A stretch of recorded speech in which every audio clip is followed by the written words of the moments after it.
Have you ever thought about how many hours during the summer you spend mowing the lawn? Well, it's probably our number one landscape chore, but it's often the one that we take most granted for. And what we're talking about is mowing the lawn and making sure that blade is very sharp. And I've got some examples that I'd like to show you. The blade on the right has a smooth cut, and the leaf blades on the left are jagged and cut pretty bad shape from a blade that is very dull. And what happens, we may be mowing our lawn at 2 inches, but when we have these jagged cuts, it may die back below that, and we're actually mowing our lawn closer than we think. Not to mention that these blades are just perfect for any kind of disease organisms that we might have.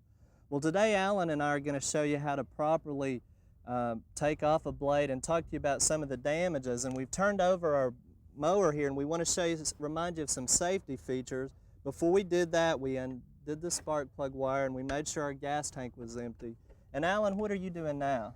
Well, we're removing, while we have the mower over, we're removing some of this grass that's built up underneath here.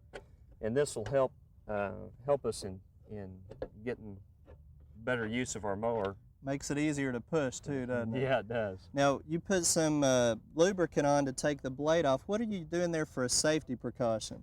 Well, a lot of people just grab a hold of the blade with their bare hand and use a wrench to loosen the bolt. Well, by sticking a block in there, it keeps your hand away from the cutting edge of the blade and keeps you from injuring yourself.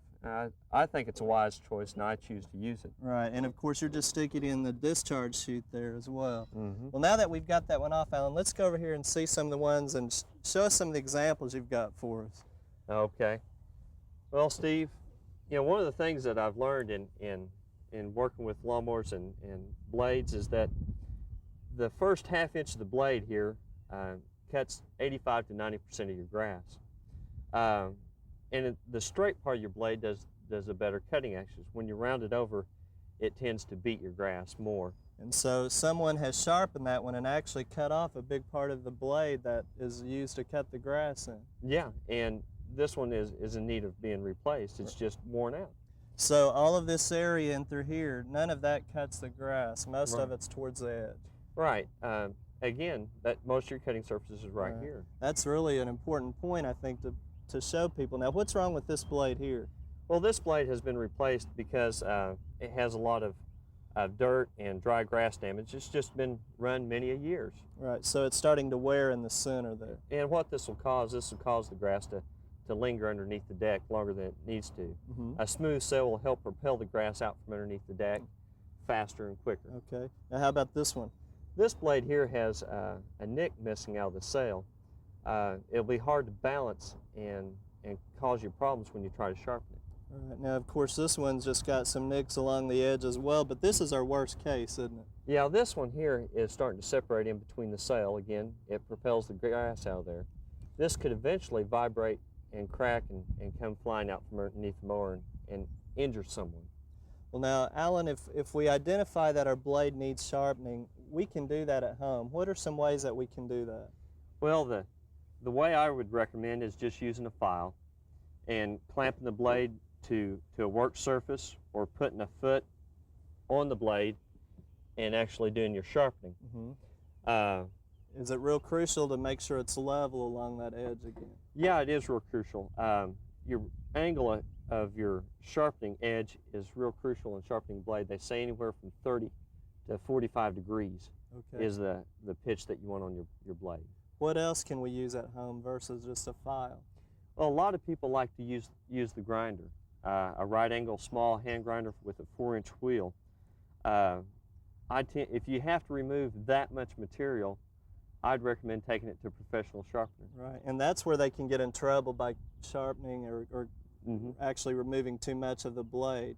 Now, after we've got it sharpened up, one step that most people forget is balancing it. Show us how a simple thing that we can do to balance a blade. Well, you can always buy a balancer. They're inexpensive at any of your lawn and garden centers. Or what I like using is just taking a nail and driving it into a flat surface and then just hanging your blade on it. And your blade will tell you whether it's in balance or not. And if it's not in balance, I need to go back and make sure that it is balanced, because that wears on the mower too, doesn't it? If it droops to one side like this one has, you just take off a little bit more material off of this blade that's lower because it's heavier, and hang it back on there. Right.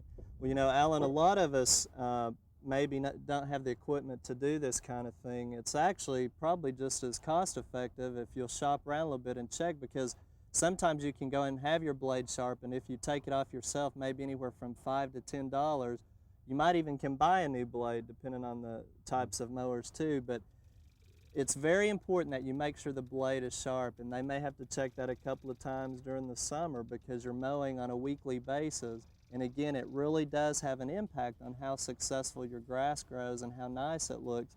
And of course, we don't want to forget to remind them to wear long pants and protective clothing when they're mowing the lawn.